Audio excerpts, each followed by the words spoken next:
شروع اللہ کے نام سے جو نہایت مہربان اور رحم کرنے والا ہے۔ اللہ رب العالمین اپنے کلام میں ارشاد فرماتے ہیں، اعوذ باللہ من الشیطان الرجیم، بسم اللہ الرحمن الرحیم، یا ایہا الذین آمنوا کتب علیکم الصیام کما کتب علی الذین من قبلکم لعلکم تتقون۔ اے ایمان والو، تم پر رمضان کے روزے فرض کیے گئے جیسا کہ پہلی امتوں کے اوپر بھی فرض کیے گئے تھے تاکہ تم پرہیزگار بن جاؤ۔ تو معلوم ہوا یہ صرف امت محمدیہ کے لیے نہیں بلکہ پچھلے امتیوں کے اوپر بھی یہ روزے فرض ہوئے تھے۔ تو روزے کا فائدہ اور نتیجہ یہ نکلتا ہے کہ مسلمان تقوی و طہارت والی زندگی اختیار کر لے۔ کیوں کہ صوم یعنی روزہ دراصل اپنی مرضی کو خدا کی مرضی کے تابع کرنے کا عملی مظاہرہ ہے۔ یعنی ابھی رمضان جو آ رہا ہے، اب اس کے اندر اپنی مرضی کو ختم کرنا ہے، اب اپنی مولا کی مرضی کو شروع کرنا ہے۔ مولا جس کو حکم کرے اس کو کرنا ہے اور جس کو چھوڑنے کا حکم کرے اس سے باز رہنا ہے۔ تو بہرحال اللہ رب العالمین نے جو کلام پاک میں ارشاد فرمایا، اس کے بارے میں حضرت علی رضی اللہ تعالیٰ عنہ فرماتے ہیں، اس سے مراد حضرت آدم علیہ السلام سے لے کر بعد میں آنے والے تمام انبیاء اکرام کے ذریعے روزے فرض کیے گئے۔ ہر امت کو اللہ رب العالمین نے روزے دیے تھے، یہ نہیں کہ صرف امت محمدیہ کو ملے بلکہ ہر امتوں کے اوپر اللہ رب العالمین نے روزے کو فرض کر دیا تھا۔ نبی کریم صلی اللہ علیہ وسلم نے فرمایا، روزے دار کے لیے دو فرحتیں ہیں، یعنی دو خوشیاں ہیں، ایک افطار کے وقت اور دوسرے اپنے رب سے ملاقات کے وقت۔ نبی کریم صلی اللہ علیہ وسلم نے فرمایا، ماہ رمضان یہ اللہ رب العالمین کا محبوب مہینہ ہے، اس کے اندر جو عبادت کریں گا، جو اللہ کو راضی کر لیں گا وہ جنت حاصل کریں گا، اور جو اس سے محروم رہیں گا، اللہ کو ناراض کریں گا تو وہ اللہ کا مجرم قرار دیا جائے گا۔ جو شخص ماہ رمضان میں اپنے والدین کی خدمت کرے، یعنی اپنے ماں باپ کو راضی کرے اور ان کے لیے اچھی اچھی چیزوں کا انتظام کرے، اپنی استعداد کے مطابق جتنا اپنی حیثیت ہے ان پر خرچ کرے، تو اللہ رب العالمین اس پر خصوصی رحمت فرماتے ہیں، اور نبی کریم صلی اللہ علیہ وسلم فرماتے ہیں کہ اس کی بخشش کا میں ذمہ لیتا ہوں۔ اور جو عورت ماہ رمضان میں اپنے خاوند کی خدمت کرے اور اس کی رضا جوئی میں مصروف رہیں تو اللہ تعالیٰ اسے جنت میں حضرت مریم اور حضرت عاصیہ رضی اللہ تعالیٰ عنہما کی معیت عطا فرمائیں گے۔ اور جو شخص ماہ رمضان میں کسی حاجت مند کی ضرورت پوری کرتا ہے، اللہ تبارک و تعالیٰ اس کی 10 لاکھ حاجتیں پوری فرمائیں گے۔ اور جو شخص ماہ رمضان میں عیادار پر خیرات کرتا ہے، یعنی غریب ہیں، اس کے گھر میں بال بچے زیادہ ہیں، تو فرمایا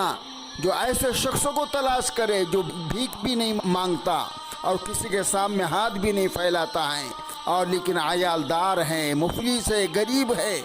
اگر اس کے اوپر خرچ کرتا ہے، اس پر خیرات کرتا ہے، تو اللہ تعالیٰ اس کے نام اعمال میں 10 لاکھ نیکیاں لکھیں گے اور 10 لاکھ گناہ معاف فرما دیں گے اور 10 لاکھ درجے اس کے بلند کریں گے۔ حضرت سلمان فارسی رضی اللہ تعالیٰ عنہ فرماتے ہیں کہ نبی کریم صلی اللہ علیہ وسلم نے شعبان کے آخر میں خطاب فرمایا، یعنی یہ شعبان کا آخری عاشرہ چل رہا ہے، تو فرمایا کہ لوگوں، ایک بہت عظیم بابرکت مہینہ آ رہا ہے جس میں شب قدر ہے جو 1000 مہینے سے افضل ہے، اور اس مہینے میں روزے تم پر فرض کیے گئے، یعنی رمضان کے جو روزے تھے وہ شعبان کے آخری میں فرض ہوئے، یعنی اسی مہینے میں، اور اس میں شب بیداری کو عمدہ قرار دیا گیا، اور اس میں ایک فرض کی ادائیگی ایسی ہے جیسے تم نے غلام آزاد کر دیا ہو۔ اور فرمایا رمضان کا مہینہ یہ صبر کا مہینہ ہے اور صبر کا بدلہ جنت ہے، اور فرمایا یہ غمخواری اور ہمدردی کا مہینہ ہے، اس میں جو ایک کھجور یا یہ گھوٹ یا پانی سے یا کسی دودھ سے یا کسی اور چیز سے کسی روزے دار کو افطار کرائے، اس کا روزہ کھلائے، تو فرمایا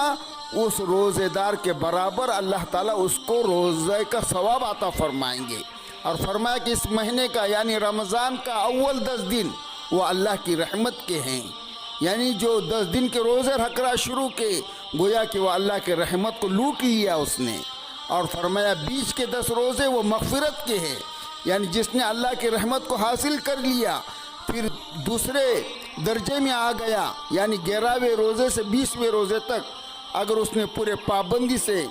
اللہ کے حکموں کو پورا کرتے ہوئے روزے رکھا تو فرمایا اللہ تعالیٰ اس کی مغفرت فرما دیتے ہیں. اور جب رحمت بھی ملی اور مغفرت بھی ملی تو فرمایا جب آخری عاشرے تک پہنچتا ہے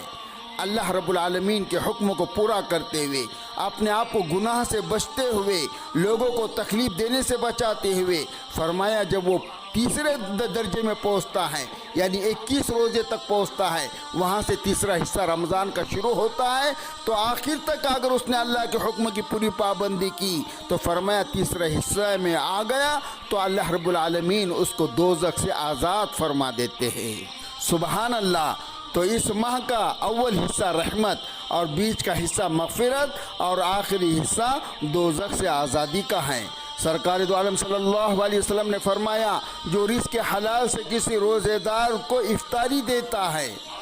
یعنی اگر گھر دیکھے پڑوس کے اندر یا اپنے محلے میں کہ روزے دار ہے گھر میں لیکن غریب ہے، افطاری کے لیے کچھ نہیں ہے، تو ایسے لوگوں کو اگر وہ افطاری دیتا ہے یا کوئی مسافر ہے یا کوئی روزے دار ہے مجبور، اگر اس کی وہ افطاری کراتا ہے تو فرمایا پورا رمضان فرشتے اس کے لیے رحمت اور مغفرت کی دعا کرتے ہیں. اور شب قدر میں حضرت جبرائیل علیہ السلام ایسے شخص سے مصافحہ فرماتے ہیں. اللہ رب العالمین ہمیں رمضان المبارک کی ابھی سے تیاری کرنے کی اور زیادہ سے زیادہ نیکیاں کمانے کی توفیق عطا فرمائیں.